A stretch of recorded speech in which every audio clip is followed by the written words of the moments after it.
Coconut no be river, plenty water dey. Coconut no be river, plenty water dey. Coconut no be river, plenty water dey. Coconut no be river, plenty water dey. What is breaking news? Breaking news, breaking news. Mazi Nnamdi Kanu have voiced out. Yes. As it is now, Nigeria government are pressurizing Mazi Nnamdi Kanu to drop these agitations that they will give him the slot of vice president of Nigeria. They promise him a lot of things. And guess what? This video is there. I will show you people the video to see what is currently going on. I've told you before that they are using this court case to see if they can pressurize Mazi Nnamdi Kanu, if they can win him over for him to drop this agitation, because they know he commit no sin. So far, so good. Evidence that the DSS has brought before the court are being trashed out. They are not. It's not an evidence. It's not facts. It is obvious that Buhari orchestrated the hatred they have against the Igbo on Mazi Nnamdi Kanu. And that's why he quickly ran to the court and used people then with the help of Malami to declare IPOB as a terrorist organization, which IPOB is never a terrorist. The real terrorists in Nigeria today are the Boko Haram, the Fulani headmen, who are invading people, farm people home to buy people and go scot-free. All these ones we talk about, the Fulani headmen, they came under Buhari government. But Buhari, Malami, the rest of them, they shy away from it. They say Mazi Nnamdi Kanu is the problem because what the young man wants, he wants to exit from Nigeria. A Nigeria that is not working. One Nigeria they have sold out to Fulani. One Nigeria that the British is making Nigerians. One Nigeria that average Nigeria cannot send their children to school. One Nigeria that people cannot feed their children. People cannot eat square meal in a day. This is the reason they orchestrated of kidnapping Mazi Nnamdi Kanu from Kenya and brought him to Nigeria.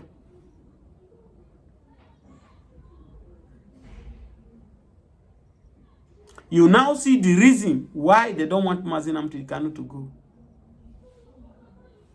They are promising him everything to drop the... It's too late. Many of us that are not from the eastern part of Nigeria, we know what we are doing before we started to follow Mazi Nnamdi Kanu.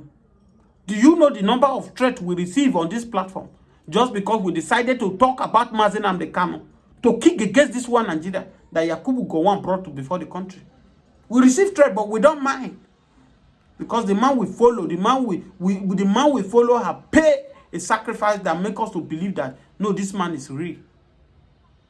Despite the saboteurs that surround him.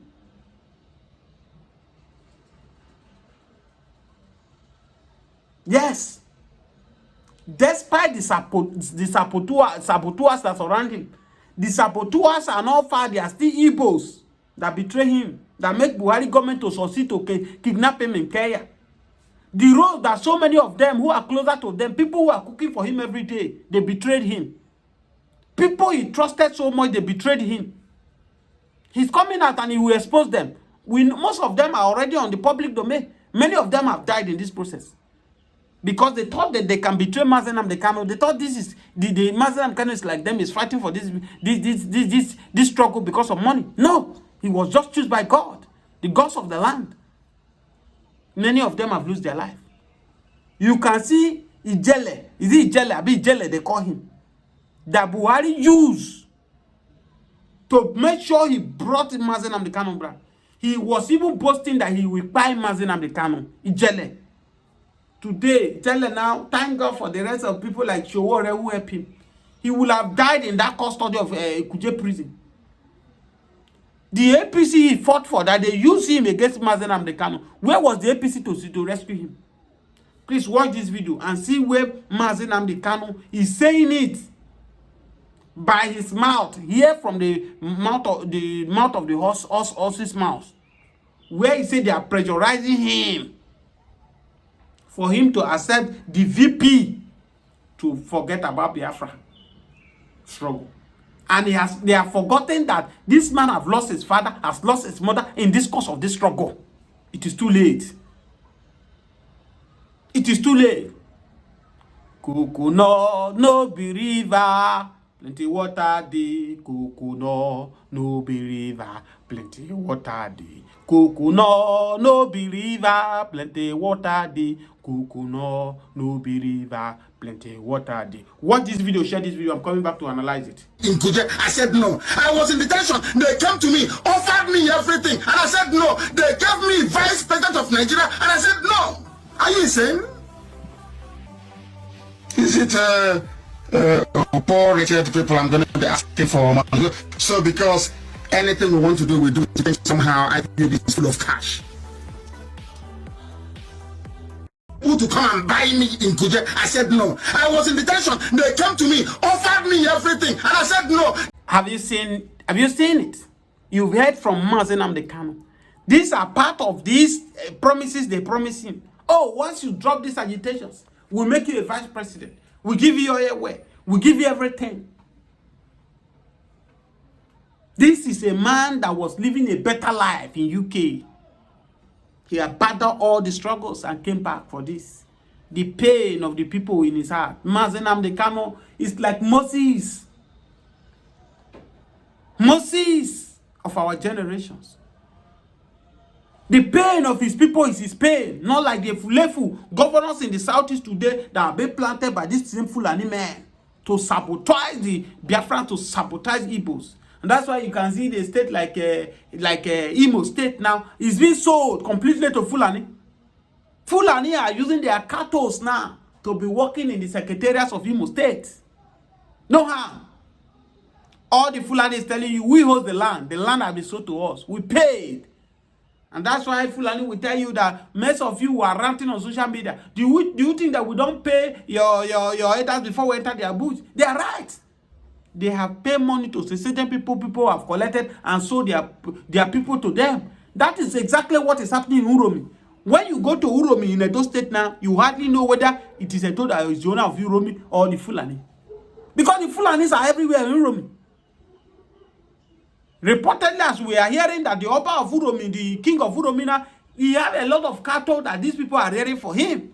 And so anything these Fulani people does, he will cover it up. As we speak now, farmers cannot go to farm in Uromi any longer. They cannot go to farm. In Uromi now, they are buying fufu 200 naira. Gari is even more expensive in Uromi than Lagos. Because they can't go to farm anymore. The same these Fulani men now are kidnapping them when they go to farm. But they kept quiet. They kept mute because they are making money from these Fulani men. You see a lot of killing that is going on in Enugu, in Anambra, in Ebonyi, in Imo State, in Abia State, by this same set of Fulani. Where is Abaribe? Where is the Senate president who told us, oh, it is Samuel Ekpa that is causing problem in the southeast? Once Samuel Ekpa is being taken away, Samuel Ekpa is no longer active in the southeast, peace will be restored to the southeast. Where are they? Now that Samuel Ekpa is out of the way, now that Samuel Ekpa is no more to give directive to his people, why is there still killing in the southeast for crying out loud? The truth is always bitter, but we will speak it irrespective of whoever that is involved. Yes. Why am I saying all this thing? I'm telling you that the sacrifice Nnamdi Kanu have paid cannot be washed out by anybody. You cannot be in United States of America and you think you can just come, you do anyhow. No, it will not be accepted. It will not. It will not. All eyes are on the judiciary. This is not election, the Supreme Court election this thing. We are waiting on the 18th of July for the Justice Omotosho to do the needful. You can see that Kenya have balkanized the judgment of Buhari for kidnapping Nnamdi Kanu. They should compensate him with 120 million. That was the judgment. And Nnamdi Kanu shouldn't have been tried in Nigeria. That was the judgment given by Kenya.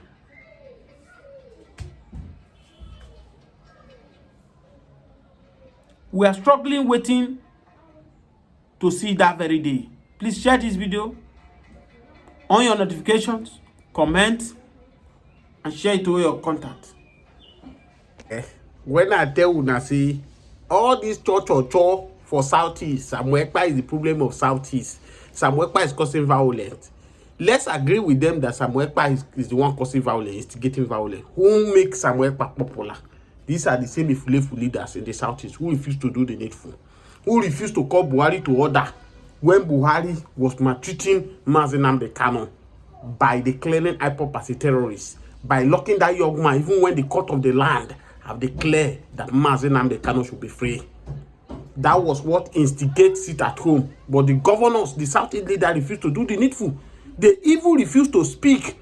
At least in the Southwest here, we saw during Akeredolu, during his lifetime, he stood to fight Buhari that Amoteku must come into existence to fight this Fulani headman. What did the Southeast leader do? They do nothing. I be now Abaribe, the same Abaribe with as championing Samuel Ekpa need to be stopped in Finland. Senate president, oh, we will go to Finland, we bring Samuel Ekpa come now. Make una take una time, make una watch this word where they come out for Abaribe of over Southeast insecurity as we speak now. When I talk on this channel, some people would insult me. I'm a prophet. Whether you like it or not, everything when I don't talk, it never they come to pass. I don't care, I don't give a damn to anybody. I will say it the way it is. Nigeria government, they find it difficult. Nigeria, look at the rate where we are in Nigeria. It's as a result of this maltreat, whether they maltreat Nnamdi Kanu. If God open our eyes spiritually to see the kind angel that is guiding Nnamdi Kanu, you will know that Nigeria was fighting with the wrong person. With the wrong person. Look at the way our economy is right now. They don't even know, they don't even know what they are doing. Nobody knows what they are doing. They release that young man on the prison. Let them release him and allow everybody to go on their household way. This one is no longer a country. Watch this video where Abaribe now have realized his mistake that Samuel Ekpa was not the issue. I have been saying it time without number that Samuel Ekpa is not the issue of Southeast. The Southeast problem is the governors. The primary responsibility of governors for president, every government is to protect life and security. But these people refuse to do that. If today is your first time of watching my video, subscribe to this channel, on your notification, share this video massively. On this gospel, we will be preaching despite the threat message you people are sending. I don't give a damn. I don't care. I've told you people that we are past that level of afraid of arrest, afraid of death. We are no longer. If you talk, you go buy. If you don't talk, you go buy. Yes, many people, where Fulani men don't keep for Benue State, keep for different places. We will be alive, we no better pass them. It can be anybody turn. Please share this video, subscribe to this channel, watch this video of Abaribe. After that, I'll come to analyze what is happening. Is going around saying that they were enforcing a non-existent order. The spokesman of IPOB is Emma Powerful, who had issued a statement to that effect. And I think Governor Peter Obi said it the other day that maybe some other actors have joined, criminals, cultists, all manners of people, and are using the seat at home to perpetrate mayhem in the Southeast. And we all condemned it in its entirety. And we also felt that if the ground, let's say the reason for all this has to do with the incarceration of Nnamdi Kanu, just like we had done earlier, that we should try to engage the authorities and make sure that we can find a solution that will be palatable to all sides. And that's exactly the kernel of what we discussed. First, that there is nothing that you cannot be negotiated. There's nothing that you cannot come and say, let us have a discussion on. And we intend that we will also engage the authorities, the federal authorities. And, you know, there are two aspects to this. If we can find a resolution, a way forward, then we will approach the legal side because we know that there are some legal issues also involved there. It's not going to be easy. We do not think that it's just a walk in the park, but we know that it's better to talk than to let things continue to slide the way it was going, because you could see that it degenerated into not even letting children go to school and all that, go take exams and so forth. And that's not in our character. And we felt that we need to come in and decisively step into the matter. Of course, with every other stakeholder, the Ohanese, the governors, and every other person, we think that there's still a chance at a negotiated settlement. If I take what you said earlier, first of all, IPOB on its own said that there should be no more sit at home, and that people should go about their businesses, legitimate businesses, and all that. Yet, there were some people who attacked people who were going about their business, saying that, that there should be a lockdown, meaning that nobody now knows who was enforcing what. And that's why we felt that those who are enforcing it could not have been the people who also said, let there be no sit down. That is why we are saying that it must have been elements that we do not know. And we actually also suggested that both the governors and the security agencies work hand in hand and fish out those who are doing this, because this is detrimental to our welfare and the economy of the Southeast. On the matter of what was discussed with the president, I wasn't there, but I know that the speech that was read by the president of Ohanese was released to the press. And in all, what everybody wants is to have peace in your place, because without peace, you can't have any development, you can't have any movement, you can't have anything. And I think that each and every one of us pulling from different strands will probably bring to to our people the required resolutions of, that they want. Secondly, we also feel that there is an attempt to introduce into the Southeast something that is alien to us, which is these incessant killings and assassinations and so forth. It doesn't have, it's not us. Our ethos as Ndibo is Onyagala one. We don't forsake your brother. So the brothers are killing brothers, and that all these type of things are happening, we think is alien to our character. And that's why we feel that the sooner every other person comes in and we find out who and take out those who are doing this, the better for every one of us in the Southeast. That's exactly the situation now. I would prefer that we do not dwell on Fani Kayode. In Igbo, there's a saying that Amabo onye mkpulato nkojo ya araga. If you correctly describe a short man, finding him is very, very easy. I think Obasanjo had dealt with the matter of who Fani Kayode is, and I think we should just leave that aside. Coming to the fact, how did President Obasanjo describe him? How did President Obasanjo describe him? I think we can find out that he already had made that statement. I won't have to repeat it here. But the point really, Ruben, is I listened to Governor Umahi this morning, and he was very emphatic on Channels Television. I said that, that